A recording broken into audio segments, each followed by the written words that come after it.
परम सत्कार योग प्यारे सात संगत जी, प्यार और सत्कार से कहना धन निरंकार जी।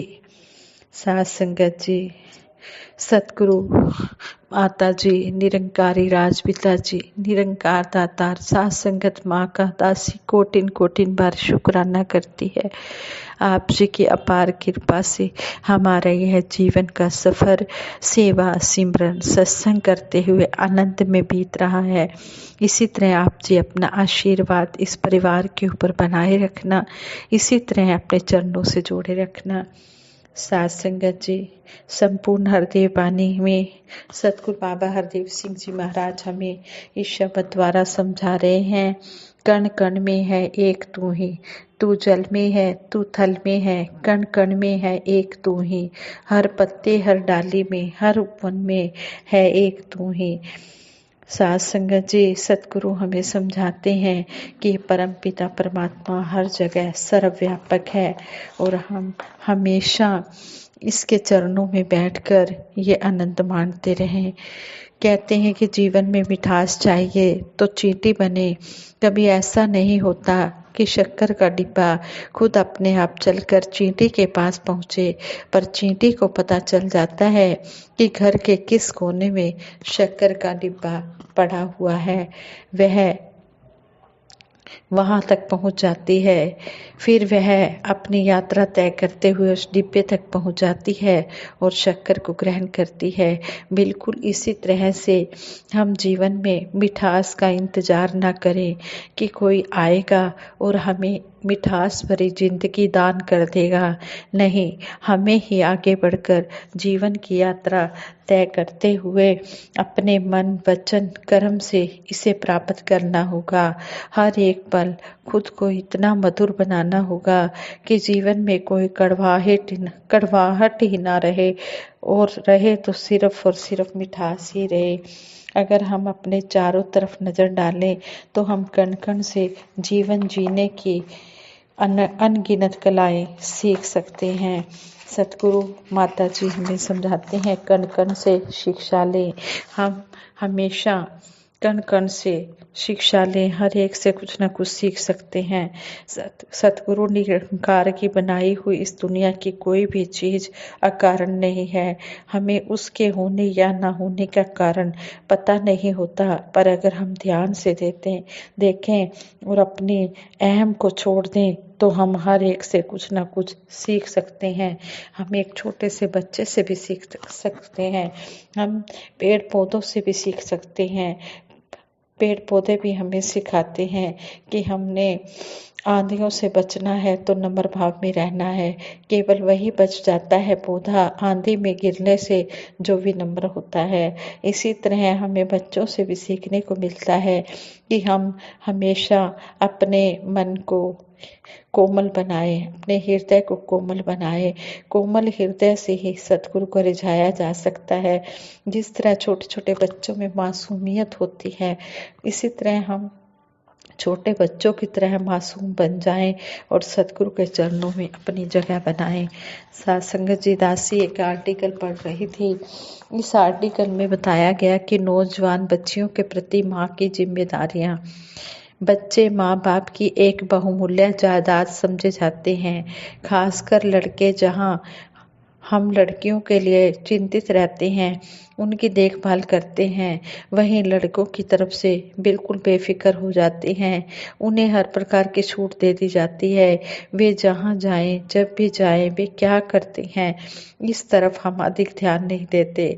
सोचते हैं लड़के तो हर हाल में सुरक्षित है, परंतु यदि ऐसा सोचते हैं तो हम गलती कर रहे हैं। ये न सिर्फ हमारे लिए बल्कि लड़कों के लिए भी नुकसानदायक है। जहाँ बच्चों को माता पिता के प्यार की जरूरत होती है, वहाँ उनके माता पिता को भी इनका ध्यान रखने की जरूरत होती है। जब लड़के या लड़कियाँ जवानी की दहलीज पर पांव रख रहे होते हैं तो उन्हें लगता है कि अब हम बड़े हो गए हैं, किसी की बात सुनने व समझने के लिए वे तैयार ही नहीं होते। लड़के व लड़कियों का एक दूसरे की तरफ आकर्षित होना स्वाभाविक होता है। बुरी आदतें पड़ने की संभावना अधिक होती है। भविष्य को बनाने में भी यही समय सही रहता है, इसलिए कोई उनका सही मार्गदर्शन करने वाला भी अवश्य होना चाहिए। माँ का प्यार अनमोल खजाना होता है, इसलिए उसे अपने जवान हो रहे बेटे की तरफ अधिक ध्यान देने की जरूरत होती है। जैसे ही बेटा जवान हो रहा होता है, माँ उसे देखकर फूली नहीं समाती। सोचती है अब बेटा अपने योग्य हो गया है, उसके प्रति माँ लापरवाह हो जाती है। माँ का बेटे के प्रति व पिता का बेटी के प्रति प्यार का विशेष लगाव होता है। ऐसे कहते कि लगाव होता है, ऐसे में ऐसे नाजुक दौर में माँ बेटे के लिए दूरियां बढ़ भी सकती हैं, क्योंकि लड़के के मन में चल रही जवानी की अंधेरी का पता नहीं उसको किस तरफ बहा कर ले जाए। उस समय कई बार माताएं आलस्य के कारण नाश्ता या खाना बाजार से मंगवा कर देती हैं या बाजार से ही खा लेने के लिए कहती हैं। बाजार में खाने से जीभ का स्वाद बिगड़ जाता है, दूसरा घर से रुचि हटती जाती है, तीसरे माँ अपने बेटे की नजदीकता से अलग हो जाती है। समय बीतने के बाद सिर्फ पछतावा ही उसके हाथ लगता है। बेटे के शौक, रहन सहन, सुंदर दिखना, फैशनेबल कपड़े की तरफ ध्यान करने में माँ ही सहायक हो सकती है। इस उम्र में बिना बात की टोका टाकी ना बेटे ना बेटियां ही सहन करती हैं, बल्कि वे माता पिता के ऐसे व्यवहार को बुरा ही मानते हैं। बच्चे तो बच्चे ही होते हैं, उन्हें समझाना माँ की समझदारी है। वह उस माहौल को समझकर उचित अवसर पर उन्हें समझाती रहे, ताकि युवाओं के कदम बहक न जाएं। कई युवा इस अवस्था में माता पिता की आमदनी की परवाह नहीं करते, वे मनमाना खर्च करने लगते हैं, जिसे माता पिता झेल नहीं पाते। इस बात से बच्चों को अवगत कराएं। यदि उनकी जरूरतों को पूरा कर सकते हैं तो जरूर पूरा करें। इस बात का हमें ध्यान रखना चाहिए कि यदि बार बार उनकी बुरी आदतों को उजागर नहीं करेंगे, उन्हें ताने नहीं देंगे, तो उनके बिगड़ने के अवसर और ज्यादा बढ़ेंगे। इसलिए मौका देखकर उन्हें इन बातों की जानकारी भी कराएं। बच्चों को भी चाहिए कि वे आत्मनिरीक्षण करें, ताकि बुरी आदतों से बच सके। कई बार स्कूल कॉलेजों में जाकर कई युवाओं के गलत साथी बन जाते हैं और उनके कदम बहक जाते हैं। क्लास से भागकर नशे आदि शुरू कर देते हैं, वे आवारागर्दी के शिकार हो जाते हैं। इस समय चेतन रहने की जरूरत है। माता पिता उनके दोस्तों, उनके फ्रेंड्स के बारे में पता करें। जो फ्रेंड्स घर पर आते हैं उनकी चाल ढाल देखें, वे कैसे हैं, उन्हें अच्छी तरह परखें। यदि उन पर कोई शक हो जाए तो प्यार से बच्चों को समझाना चाहिए। अच्छे व योग्य मित्रों से वे दोस्ती करें, दोस्ती अच्छे व योग्य मित्रों से करने की प्रेरणा दें। बच्चों को इसी उम्र में भविष्य के उस रास्ते पर चलने की प्रेरणा दें कि उन्हें भविष्य में क्या बनना है। इससे वे ठीक दिशा में ही जाएंगे, बुराई से वे स्वयं ही बच जाएंगे, ताकि सोच विचार वैसी ही बननी शुरू हो जाए। अक्सर युवा पीढ़ी शारीरिक, मानसिक या किसी और तरह की समस्याओं में उलझ जाती है।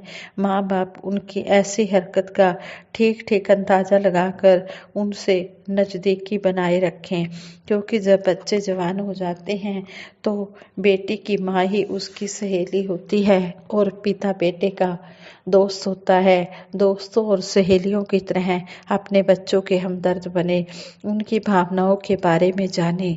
जब आपको बच्चे भी अपना सच्चा हितैषी समझेंगे तो अपनी हर बात आपको बताएंगे।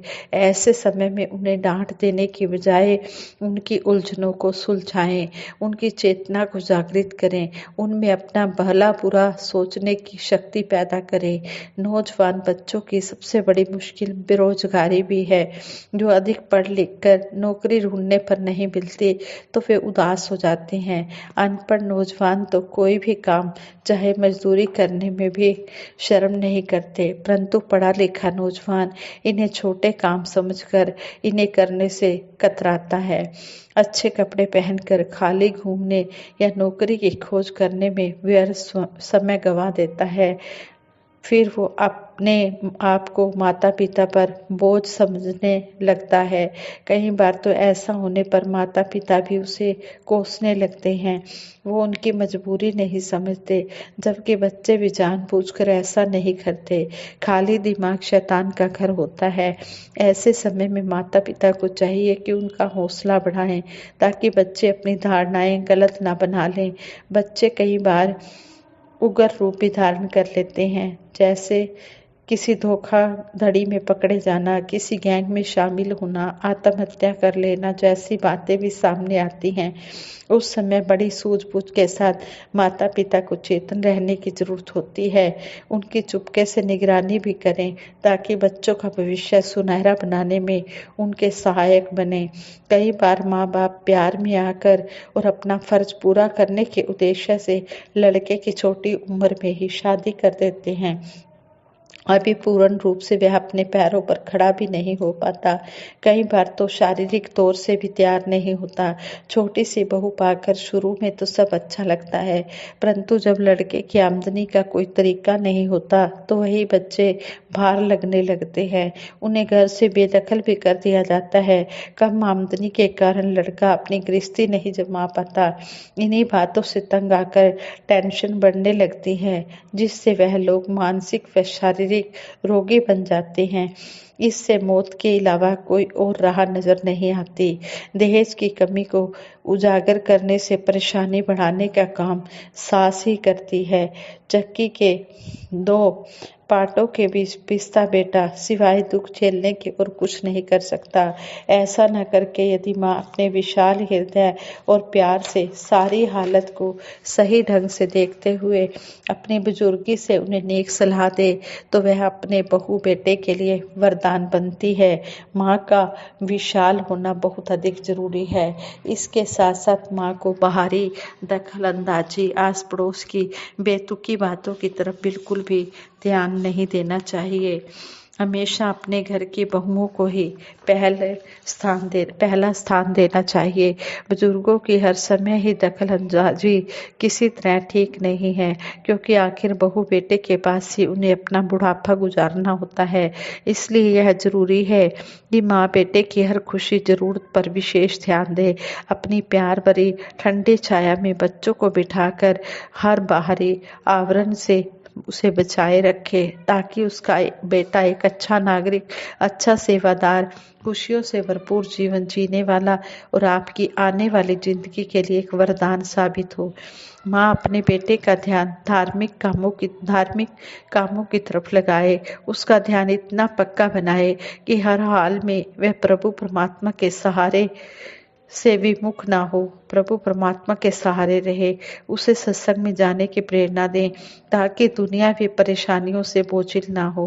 युवा बेटा माँ का सहारा होता है, इसलिए प्रत्येक माँ का फर्ज बनता है कि वह अपने बेटे को एक अच्छा नागरिक, अच्छा सेवादार और एक अच्छा इंसान बनाए और उसका आने वाला जीवन खुशियों से भरा हो।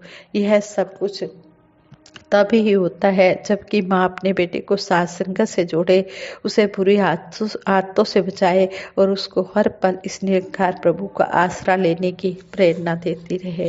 साथ संगत ये विचार करते हुए बहुत सी गलतियां भी हुई होंगी, उन गलतियों के लिए आप जी क्षमा कर देना। ये जो विचार दासी ने रखे हैं, ये कोई मनगढ़ंत विचार नहीं है, दासी ने अपने पास से नहीं रखे हैं। ये आदर्श परिवार बुक है जो बहन सतनाम कौर जी द्वारा लिखी गई है। दासी ने उसमें से किए हैं विचार। दासी को अच्छे लगे तो दासी को यही लगा कि ये बात जो है हर एक तक पहुंच जानी चाहिए। हर एक के घर में उनकी संतान, बेटे हों चाहे बेटियां हों, अच्छे नागरिक, अच्छे सेवादार बने और वो दुनियावी कामों में भी सबसे आगे तरक्की करें, माँ बाप की भी सेवा करें, सत्कार करें, आदर करें और गुरु का गुणगान भी करें और इसी तरह वो आनंद प्राप्त करते चले जाएं। ये सभी बच्चों के लिए मैसेज है कि सभी बच्चों को बाल संगत से जोड़े। जितना जितना बच्चे सत्संग से जुड़ते चले जाएंगे उतने उतने अच्छे सेवादार, अच्छे नागरिक बनते चले जाएंगे। अपने शहर का, अपने देश का, अपने माता पिता का और गुरु का नाम रोशन करेंगे। हमने अपने मिशन का प्रचार अपने कर्मों के द्वारा करना है, इसलिए हम खुद भी अच्छे बने और अपने बच्चों को भी अच्छा बनाएं। हम खुद भी सत्संग में आए और बच्चों को भी संग लाएं। साथ संगत जी प्रेम से कहना, धन निरंकार जी।